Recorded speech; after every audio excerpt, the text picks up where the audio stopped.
Hello ನಮಸ್ಕಾರ ಎಲ್ರಿಗೂ, ನಾನು Bindu. Welcome back to my channel Bindu Lifestyle. ಮೊದಲಿಗೆ ಎಲ್ರಿಗೂ ವರಮಹಾಲಕ್ಷ್ಮಿ ವ್ರತದ ಹಬ್ಬದ ಆರ್ಥಿಕ ಶುಭಾಶಯಗಳು. ಇದು ವರಮಹಾಲಕ್ಷ್ಮಿ ಹಬ್ಬದ ಹಿಂದಿನ ದಿನದ ವ್ಲಾಗ್. ನಾನು ಹೇಗೆಲ್ಲ ತಯಾರಿ ಮಾಡಿಕೊಂಡೆ, ಹಾಗೆ ಪೂಜೆಗೆ ಯಾವುದೆಲ್ಲ ವಸ್ತುಗಳನ್ನ ಬಳಸ್ಕೊಂಡೆ, ಅದೆಲ್ಲ ಈ ವ್ಲಾಗಲ್ಲಿರುತ್ತೆ. ಇದು ನನ್ನ ಮೊದಲನೆಯ ವರಮಹಾಲಕ್ಷ್ಮಿ ವ್ಲಾಗ್ ಅನಿಸುತ್ತೆ ನಿಮ್ಮ ಜೊತೆ ಹಂಚ್ಕೊಳ್ತಾ ಇರೋದು.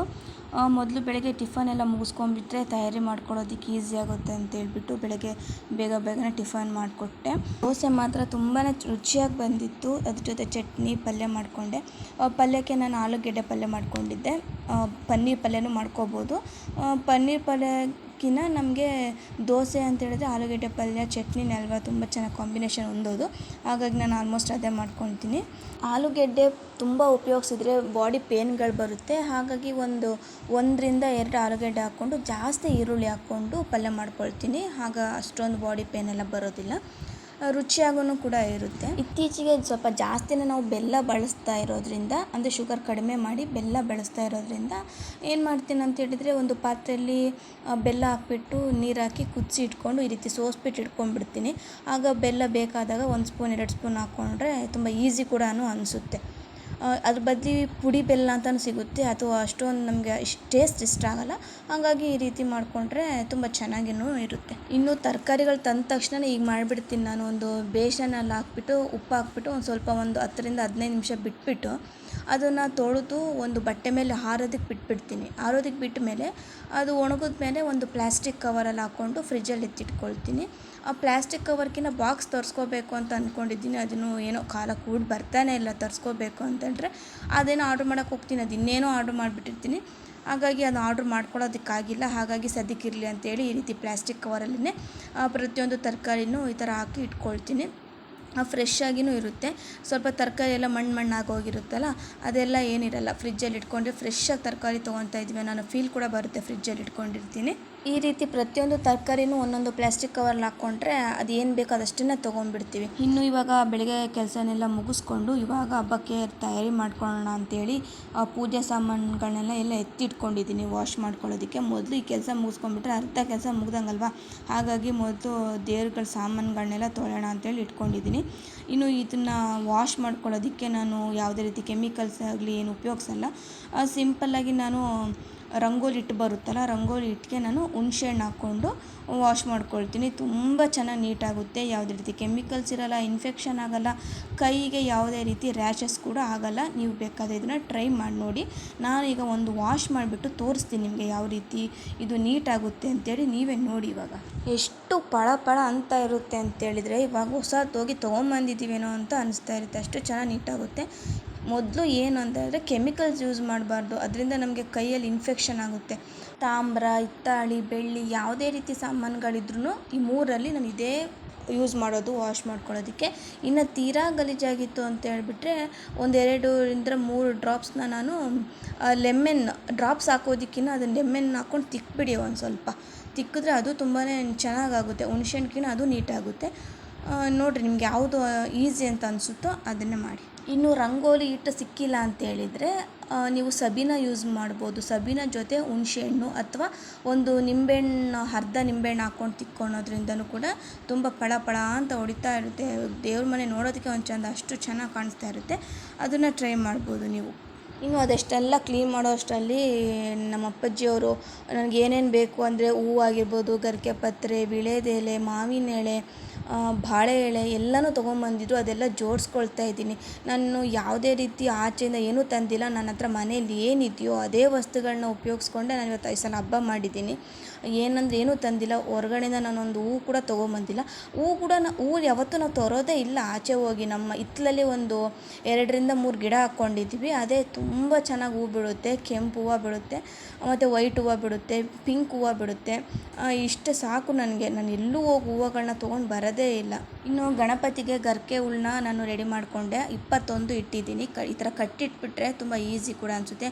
ನೋಡಿ, ಇದೆಲ್ಲ ನಮ್ಮ ಹಿತ್ತಲಲ್ಲಿ ಬಿಟ್ಟಿರೋಂಥ ಹೂವು, ಕೆಂಪು ಹೂವು, ವೈಟ್ ಹೂವು, ಪಿಂಕ್ ಹೂವು ಸಾಕು. ನನಗೆ ಎಲ್ಲೂ ಹೋಗಿ ನಾನು ತೊಗೊಂಬರಲ್ಲ. ದಾಸವಾಳ ಹೂವು ಅಂದರೂ ತುಂಬ ಸಿಕ್ಕಾಬಟ್ಟೆ ಹೂವು ಬಿಡ್ತಾ ಇರುತ್ತೆ. ಎಷ್ಟೊಂದು ಕಿತ್ಕೊಂಡೇ ಬರಲ್ಲ. ಅದರಲ್ಲೇ ಒಣಗೋಗಿ ಕೆಳಗಡೆ ಬಿತ್ತೋಗಿರುತ್ತೆ. ಅಷ್ಟು ಹೂವುಗಳಿರುತ್ತೆ.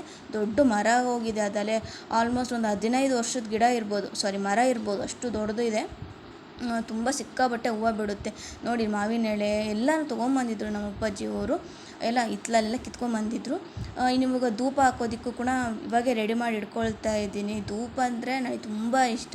ಪೂಜೆ ಆದಮೇಲೆ ಧೂಪ ಇರಬೇಕು, ಅದಿದ್ದರೆ ನನಗೆ ತುಂಬ ಒಂಥರ ಪಾಸಿಟಿವ್ನೇ ಬಂದುಬಿಟ್ಟಿದೆ ಮನೇಲಿ ಅನ್ನೋಷ್ಟು ಫೀಲು ನನಗೆ. ಧೂಪ ಇರಲೇಬೇಕು ನನಗೆ. ಈ ರೀತಿ ಹುಡ್ಕೊಂಡು ಎಲ್ಲ ಕೆಲಸ ಒಂದೊಂದೇ ಮುಗಿಸ್ಕೊಳ್ತಾ ಇದ್ದೆ. ಅಷ್ಟರಲ್ಲಿ ಅಮ್ಮ ಬಾ ತಿಂಡಿ ಅದು ತಿನ್ನು, ಆಮೇಲೆಲ್ಲ ಮಾಡ್ಕೊಳ್ಳೋಂತೆ. ಅವಾಗಿದ್ದ ಮಾಡ್ತಾನೇ ಇದೆಯಾ. ಬೆಳಿಗ್ಗೆ 4 ಗಂಟೆಗೆ ಎದ್ದಿದ್ದು ಮಾಡ್ತಾನೇ ಇದ್ದೀನಿ. ಇವಾಗ 3 o'clock ಸ್ವಲ್ಪ ಟಿಫನ್ ಮಾಡಿದರು, ಮತ್ತು ಅವಲಕ್ಕಿ ಮಾಡಿಕೊಟ್ರು. ಇವಾಗ ತಿಂದ್ಕೊಂಡು ನೆಕ್ಸ್ಟ್ ಇವಾಗ ಬತ್ತಿ ಮಾಡೋಣ ಅಂತೇಳಿ ಮಾಡ್ಕೊಳ್ತಾ ಇದ್ದೀನಿ. ಟಿಫನ್ ತಿಂದ್ಕೊಂಡು ಇವಾಗ ಬತ್ತಿ ಮಾಡೋಣ ಅಂತೇಳಿ ಇಟ್ಕೊಂಡಿದ್ದೀನಿ. ಗೆಜ್ಜೆ ವಸ್ತ್ರ, ಬತ್ತಿ, ಹಾಗೆ ತುಪ್ಪದ ದೀಪ ಹಚ್ಚೋದಕ್ಕೆ ಒಂದು ಬತ್ತಿ, ಇದೆಲ್ಲ ಮಾಡ್ಕೊಳ್ಳೋಣ ಅಂತೇಳಿ ರೆಡಿ ಮಾಡ್ಕೊಳ್ತಾ ಇದ್ದೀನಿ. ಈ ರೀತಿ ನಾವು ಸ್ನಾನ ಮಾಡಿಕೊಂಡು ಮಡಿಯಿಂದ ಕುತ್ಕೋಬೇಕು ಗೆಜ್ಜೆ ವಸ್ತ್ರ ಮಾಡ್ಕೋಬೇಕಾದ್ರೆ. ಸುಮ್ಮನೆ ಹೆಂಗಂದ್ರಂಗೆ ನಾವು ಮಾಡಬಾರ್ದು. ಈ ಲಕ್ಷ್ಮಿಗೆ ಭಕ್ತಿ ಪ್ರೀತಿ ಜೊತೆ ಮಡಿಯಿಂದ ಕೆಲಸ ಮಾಡೋದು ಅಂದರೆ ನಿಜವಾಗ್ಲೂ ತುಂಬಾ ಇಷ್ಟ ಆಗುತ್ತೆ. ಏನೇ ಕೆಲಸ ಮಾಡಿ, ಎಷ್ಟೇ ಕೆಲಸ ಇರಲಿ, ದೇವ್ರ ಮನೆಗೆ ಹೋಗಬೇಕಾದ್ರೆ ಅಥವಾ ಪೂಜೆ ಮಾಡಬೇಕಾದ್ರೆ ಮಡಿಯಿಂದ ಹೋಗಿ ಸ್ನಾನ ಮಾಡ್ಕೊಂಡು ಹೋಗಿ 2 ಚಂಬು ತಲೆಯಿಂದ ಕೆಳಗೆ ನೀರು ಹಾಕ್ಕೊಂಡು ಹೋಗಿ ತುಂಬ ಪರಿಶುದ್ಧದಿಂದ ಪೂಜೆ ಮಾಡಿ ನಿಜವಾಗ್ಲೂ ಲಕ್ಷ್ಮಿ ತಾನಾಗೆ ಮನೆಗೆ ಬರ್ತಾಳೆ. ಲಕ್ಷ್ಮಿ ಎಲ್ಲಿ ಸ್ವಚ್ಛತೆ ಇರ್ತಾಳೋ ಅಲ್ಲಿ ಲಕ್ಷ್ಮಿ ಇರ್ತಾಳೆ. ಲಕ್ಷ್ಮಿ ಅಂದರೆ ಕೇವಲ ದುಡ್ಡು ಲಕ್ಷ್ಮಿ ಅಲ್ಲ, ಅಷ್ಟಲಕ್ಷ್ಮಿಗಳಿರ್ತಾರೆ.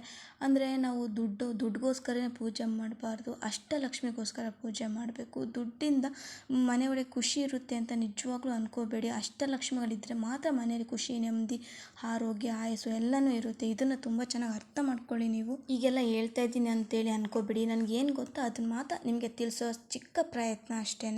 ನೋಡಿ, ಇವಾಗ ಗೆಜ್ಜೆ ವಸ್ತ್ರ ಹಾಗೆ ಬತ್ತಿ, ತುಪ್ಪದ ಬತ್ತಿ ಎಲ್ಲ ರೆಡಿ ಆಯಿತು. ಗೆಜ್ಜೆ ವಸ್ತ್ರ ಹಾಗೆ ತುಪ್ಪದ ಬತ್ತಿ ಎಲ್ಲ ರೆಡಿ ಆಯಿತು ಅಂತೇಳಿ ಒಂದು ಪ್ಲೇಟಲ್ಲಿ ಹಾಕಿಟ್ಕೊಳ್ತಾ ಇದ್ದೀನಿ. ಆದರೆ ಗಣಪತಿಗೂ ಒಂದು ಗೆಜ್ಜೆ ವಸ್ತ್ರ ಹಾಗೆ ಲಕ್ಷ್ಮಿಗೆ ಅರಿಶಿನ ದಾರ ಮಾಡೋದೇ ಮರೆತುಬಿಟ್ಟೆ. ಅದಾದಮೇಲೆ ಮತ್ತೆ ನೆನ್ಪು ಮಾಡಿಕೊಂಡು ಮತ್ತೆ ಮಾಡಿದ್ದಾಯಿತು, ತುಂಬ ಲೇಟ್ ಆಗೋಯಿತು. ಸೊ ನೋಡಿ, ಇದು ಇವತ್ತಿನ ಒಂದು ದೇವ್ರ ಮನೆ ಇರೋಂಥ, ಇದು ಶ್ರೀರಾಮ ಮಂದಿರದೊಂದು ಫ್ರೇಮ್ ಮಾಡಿಸ್ಕೋಬೇಕಂತೇಳಿ ಹಂಗೆ ಇಟ್ಕೊಂಡೆ. ಅದೇನು ಮಾಡಿಸಿಲ್ಲ, ಸದ್ಯಕ್ಕಿರಲಿ ಅಂತೇಳಿ ಆ ರೀತಿ ಪ್ಲಾಸ್ಟರ್ ಹಾಕಿ ಇಟ್ಟಿದ್ದೀನಿ. ಸಮಯ ಬರಲಿ ಅದಕ್ಕೊಂದು ಫ್ರೇಮ್ ಹಾಕ್ಸಿ ದೇವ್ರ ಮನೆ ಇಟ್ಕೊಳ್ಳೋಣ ಅಂತೇಳಿ ಹಾಗೆ ಪ್ಲಾಸ್ಟರ್ ಮಾಡಿ ಇಟ್ಕೊಂಡು. ನೋಡಿ, ಈ ರೀತಿ ಎಲ್ಲ ರೆಡಿ ಮಾಡಿ ಇಟ್ಕೊಂಡ್ಬಿಟ್ರೆ ನಾಳೆ ಬೆಳಗ್ಗೆ ತುಂಬ ಈಸಿ ಆಗುತ್ತೆ ಅಂತೇಳಿ ಎಲ್ಲನೂ ಒಂದು ಕಡೆ ಜೋಡಿಸಿಟ್ಕೊಂಡಿದ್ದೀನಿ, ಹೂವು ಎಲ್ಲನೂ. ಇಷ್ಟೆಲ್ಲ ಕೆಲಸ ಮಾಡೋ ಅಷ್ಟರಲ್ಲಿ ನನಗೆ ಸಂಜೆ ತುಂಬಾ ಟೈಮ್ ಆಗಿ ಹೋಗ್ಬಿಡ್ತು. ಸುಮಾರು 8 ಗಂಟೆ ಅಷ್ಟೊತ್ತಾಗೋಯಿತು. ಅದಾದ ನಂತರ ನೈಟ್ ಅಡುಗೆಗೆ ಏನಾದರೂ ಸ್ಪೆಷಲಾಗಿರಲಿ ಅಂತೇಳಿ ವೆಜ್ ಕಡಾಯಿ ಹಾಗೆ ಪೂರಿ ಮಾಡ್ಕೊಳ್ಳೋಣ ಅಂತೇಳಿ ಮಾಡಿಕೊಂಡೆ. ತುಂಬಾ ರುಚಿಯಾಗಿ ಬಂದಿತ್ತು. ಹಶ್ವಾಗಿರೋದಕ್ಕೂ ಅದಕ್ಕೂ ತುಂಬಾ ಚೆನ್ನಾಗಿ ಬಂದಿತ್ತು. ರೆಸಿಪಿ ಕೂಡ ನಿಮ್ಮೊಟ್ಟಿಗೆ ಶೇರ್ ಮಾಡ್ಕೊಳ್ತೀನಿ, ಶೂಟ್ ಮಾಡ್ಕೊಂಡಿದ್ದೀನಿ. ಬನ್ನಿ ನೋಡೋಣ ಹೇಗೆ ಮಾಡೋದು ಅಂತ. ಮೊದಲಿಗೆ ನಾನಿಲ್ಲಿ ಕ್ಯಾರೆಟು, ಬೀನ್ಸು, ಬಟಾಣಿ, ಆಲೂಗೆಡ್ಡೆ ಹಾಗೆ ಸ್ವಲ್ಪ ಮೆಣಸಿನ್ಕಾಯಿ ತೊಗೊಂಡು ಈ ರೀತಿ ಕುಕ್ಕರಲ್ಲಿ ಹಾಕಿ ಕೂಗ್ಸಿಟ್ಕೊಳ್ತಾ ಇದ್ದೀನಿ.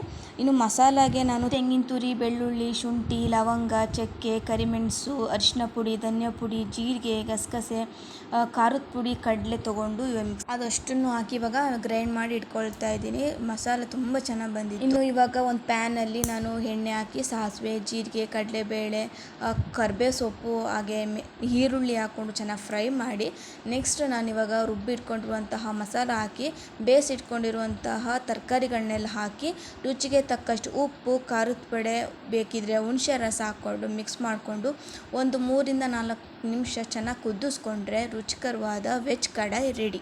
ನೀವು ಕೂಡ ಟ್ರೈ ಮಾಡಿ, ತುಂಬ ರುಚಿಯಾಗಿ ಬಂದಿತ್ತು. ಯಾವುದೇ ಹೋಟೆಲ್ಗೆ ಹೋದ್ರೂ ಒಂದೊಂದ್ಸಲ ಇಷ್ಟೊಂದು ಮನೆಗೆ ಮಾಡಿರೋಂಥ ರುಚಿ ಸಿಗಲ್ಲ ನೋಡಿ. ದುಡ್ಡು ಕೊಟ್ಟು ಬಂದುಬಿಡ್ತೀವಿ, ಅಯ್ಯೋ ಅಷ್ಟೊಂದು ವರ್ತೇ ಇರಲಿಲ್ವಲ್ಲ, ನಾವು ಅಷ್ಟೊಂದು ಕೊಟ್ಬಿಟ್ಟು ಬಂದ್ವಲ್ಲ ಅಂತೇಳಿ ಒಂದು ಮನಸ್ಸಲ್ಲಿ ಗಿಲ್ಟ್ ಅನ್ನೋದೊಂದು ಇರುತ್ತಲ್ವ.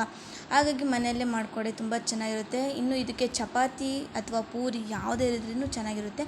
ನಾನು ಚಪಾತಿ ಮಾಡೋಣ ಅಂತಲೇ ಅಂದ್ಕೊಂಡೆ, ಇಲ್ಲಿ ಟೈಮ್ ಆಗಿದೆ. ಪೂರಿ ಅಂದರೆ ನನಗೆ ಈಸಿ. ಅದೊಂದು ಪೂರಿ ಮೇಕರಲ್ಲಿ ನಾನೊಂದು ಪ್ರೆಸ್ ಮಾಡಿಬಿಟ್ಟು ಕರ್ದು ಕೊಟ್ಬಿಡ್ತೀನಿ. ಒಂದೇ ಸಲ 4-5 ಜನಕ್ಕೆ ಊಟಕ್ಕೆ ಇಟ್ಬಿಡ್ತೀನಿ, ಬಿಸಿ ಅಷ್ಟು ಬೇಗನೆ ಮಾಡಿಕೊಟ್ಬಿಡ್ತೀನಿ. ನೋಡಿ, ಇದಿಷ್ಟೆಲ್ಲ ಮಾಡೋಷ್ಟೊತ್ತಿಗೆ ನೈಟ್ 9-9:30 ಆಗೋಯಿತು. ಆಮೇಲೆ ಮತ್ತೆ ಎಲ್ಲ ಮನೆ ಕ್ಲೀನ್ ಮಾಡಿ ಮಲ್ಕೊಳ್ತಾ ಇದ್ದೀನಿ. ಅಂದರೆ ಪಾತ್ರೆಗಳಷ್ಟೇ ತೊಳ್ಕೊಂಡಿದ್ದು, ಯಾವುದೇ ರೀತಿಯೇ ಎಲ್ಲ ಒರೆಸಿಲ್ಲ. ಬೆಳಗ್ಗೆನೇ ಒರೆಸ್ಕೊಳ್ಳೋಣ, ಮಡಿಯಿಂದ ಮಾಡೋಣ ಅಂತೇಳಿ ಎಲ್ಲ ಮುಗಿಸ್ಕೊಂಡು ಕ್ಲೀನ್ ಮಾಡಿ ಮಲ್ಕೊಳ್ತಾ ಇದ್ದೀನಿ. ನಿಮ್ಗೆ ಹೇಗೆ ಅನ್ನಿಸ್ತು ಈ ವ್ಲಾಗ್? ಇಷ್ಟ ಆದರೆ ಒಂದು ಲೈಕ್ ಮಾಡಿ, ನಿಮ್ಮ ಅನಿಸಿಕೆ ತಿಳಿಸಿ. ಮತ್ತೆ ಸಿಗ್ತೀನಿ ಮುಂದಿನ ವ್ಲಾಗ್ ಜೊತೆ.